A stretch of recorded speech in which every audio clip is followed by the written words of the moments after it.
আসসালামু আলাইকুম। সবাই কেমন আছেন? আশা করি সকলে ভালো আছেন। আমার এই ভিডিওটা দেশ থেকে কিংবা প্রবাস থেকে যে যেখান থেকে দেখবেন, প্লিজ স্কিপ করবেন না। পুরো ভিডিওটা দেখবেন। আমি কি বলি কথাগুলো শুনবেন। তারপর যার যেটা মন্তব্য আছে একটু সময় করে জানানোর চেষ্টা করবেন। ডক্টর ইউনূস স্যার দুবাইতে এসে কি অভিজ্ঞতা নিয়ে গেল?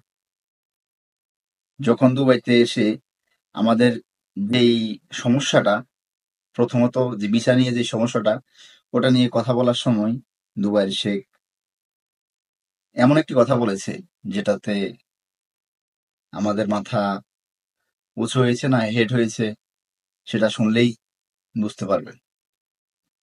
যখন ভিসা নিয়ে কথা বলে তখন দুবাইয়ের শেখ বলে যে তোমাদের বাংলাদেশের কোন ডকুমেন্টটা অরিজিনাল কোনটা ভুয়া, এটা তো আমরা বিশ্বাস করতে পারতেছি না। কোনো ডকুমেন্ট তো আমরা বিশ্বাস করতে পারতেছি না।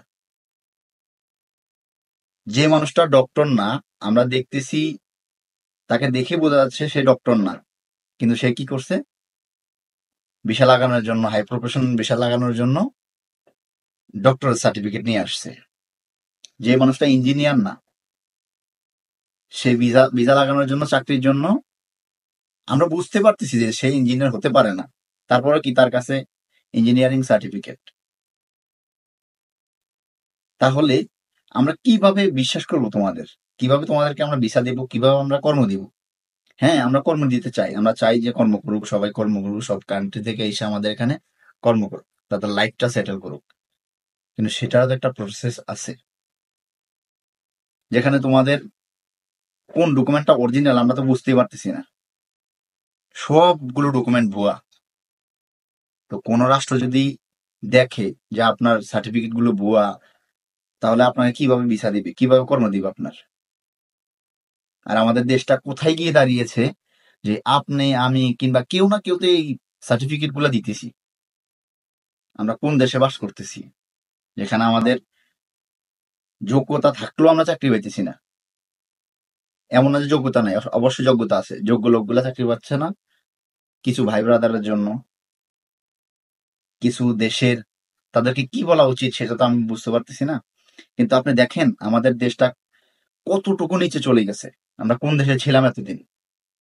আছি। বা আমি কোনো রাজনীতি নিয়ে কথা বলতেছি না, কোনো দল নিয়ে কথা বলতেছি না। আমি একটা জনগণ হিসাবে বলতেছি যে আমরা কোন দেশে আছি, যে আমাদের যে সার্টিফিকেট, যেখানে আমরা কর্ম করতে যাব, আমাদের ওই জিনিসটাই কি আদার্স কান্ট্রি গুলা কখনো কি অ্যাপ্রুভ দেয় না। কারণ দেখতেছে তারা অনেকটাই ভুয়া। তো ভুয়া দিয়ে তো ভাই চাকরি নিতে পারবেন না।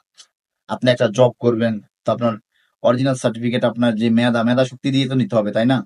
সেখানে যদি নাকি আপনার অভিজ্ঞতা না থাকে, আপনি ডক্টর সার্টিফিকেট নিয়ে আসছেন, অভিজ্ঞতা নাই, তো তাহলে আপনি ডক্টর কিভাবে করবেন? তা আমার দিক থেকে আমার মনে হয় না যে আমাদের বাংলাদেশে বিশেষ করে ভিসাগুলো খোলা হবে। এবং আরো একটি কথা বলে রাখি, কিছু গুজব ছড়াচ্ছে যে ভিসা নাকি খুলে দিচ্ছে দুবাইয়ের। আসলে দুবাইয়ের ভিসা এখনো খোলেনি। কিভাবে খুলবে যেখানে আমাদের সার্টিফিকেটের কোনো ইয়ে নাই, কোনো ডকুমেন্ট অরিজিনাল না? তো আমার এই কথায় কারা কারা একমত আছেন যে আমরা কিভাবে পাবো? আমরা কোন দেশে ছিলাম, কোন দেশে আসছি?